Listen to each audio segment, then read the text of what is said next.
सुप्रभात बच्चों। तो पढ़ते हैं पाठ सहर्ष स्वीकारा है का ये तीसरा पद, जिसमें कवि ने कोशिश की है कि वो अपनी प्रेरणा को, अपने इष्ट को भूल जाए। कवि कहता है कि कभी ना कभी तो भूलना ही है और मुझे डर लगा रहता है कि भूलने के बाद मेरा जीवन क्या होगा। इसलिए मैं अपनी इच्छा से अपने इष्ट को, अपनी प्रेरणा को भूल जाना चाहता हूँ। बच्चों, इस कविता में कवि ने खड़ी बोली का प्रयोग किया है, जिसमें तत्सम के शब्दों का भी समावेश है। तो ध्यानपूर्वक समझिएगा, बहुत मुश्किल नहीं है। और जहाँ मुझे कठिन शब्द लगे हैं उनके अर्थ मैंने साथ के साथ लिखे हुए हैं, आप लोग वीडियो में ध्यानपूर्वक देख सकते हैं।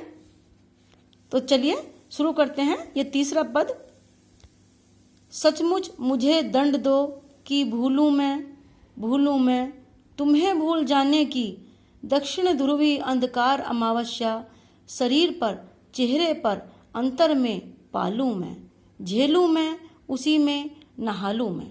कवि कहता है कि सचमुच मुझे ये दंड दो कि मैं तुम्हें भूल जाऊं, अर्थात तुम्हें भूल जाने का दंड मैं अब पाना चाहता हूं। कहने का तात्पर्य ये है कि कवि कहता है कि मेरी प्रेरणा, मेरे इष्ट, मैं अब तुम्हें भूल जाना चाहता हूँ।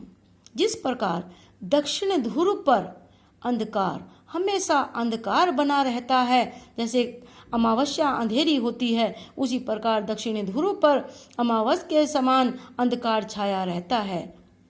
उसी प्रकार मैं अपने हृदय में, अपने शरीर पर, अपने चेहरे पर, अंतर में और अपने अंतर में, अपनी अंतर आत्मा में मैं अंधकार रूपी अमावस्या का अंधेरा पा लेना चाहता हूँ, अर्थात तुम्हारी यादों को, तुम्हारी स्मृतियों को भूल जाना चाहता हूँ। मैं उसी दुख को झेलना चाहता हूँ और उसी में डूब जाना चाहता हूँ, क्योंकि कभी ना कभी तो वो तुम्हें भूल जाने का कष्ट मुझे होगा ही। इसलिए क्योंकि याद करना और भूलना, स्मृति और विस्मृति जो है वो प्रकृति का नियम है, अर्थात जो याद है वो कभी ना कभी भूलनी ही है। इसलिए मैं तुम्हें अपनी इच्छा से भूलना चाहता हूँ और तुम्हारे भूल जाने के कष्ट को मैं स्वयं झेलना चाहता हूँ। इसलिए कि तुमसे ही परिवेष्टित, आच्छादित रहने का रमणीय यह उजेला अब सहा नहीं जाता।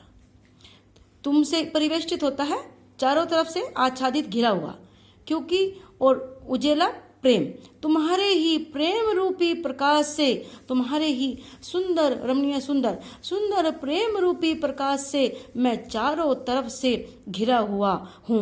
और अब ये मुझसे ये घेराव, ये तुम्हारा प्रेम प्रकाश सहा नहीं जाता है, नहीं सहा जाता है, क्योंकि मैं तो तुम पर निर्भर हूँ और कभी ना कभी मुझे तुम्हें भूलना ही है। तो इसलिए मुझे अब ये प्रेम, तुम्हारे प्रेम में घिरा रहना सहा नहीं जा रहा है।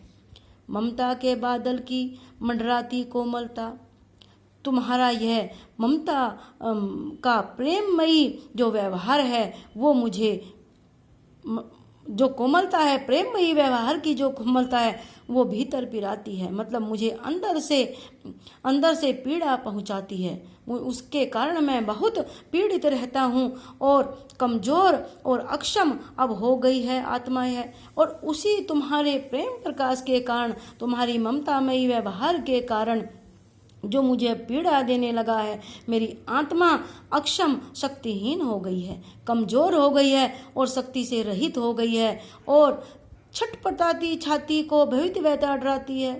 भवितव्यता होता है भविष्य, कि तुम्हें भूल जाने का जो भविष्य में कष्ट होगा वो मेरी छाती को, मेरे हृदय को बहुत कष्ट पहुंचा रहा है, अर्थात तुम्हें भविष्य में भूल जाने का डर जो है वो मुझे बहुत सताता है।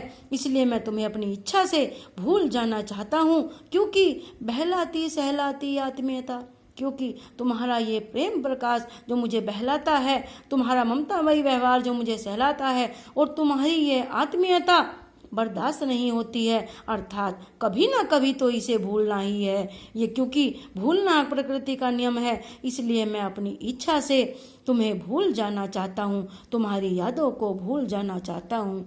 धन्यवाद।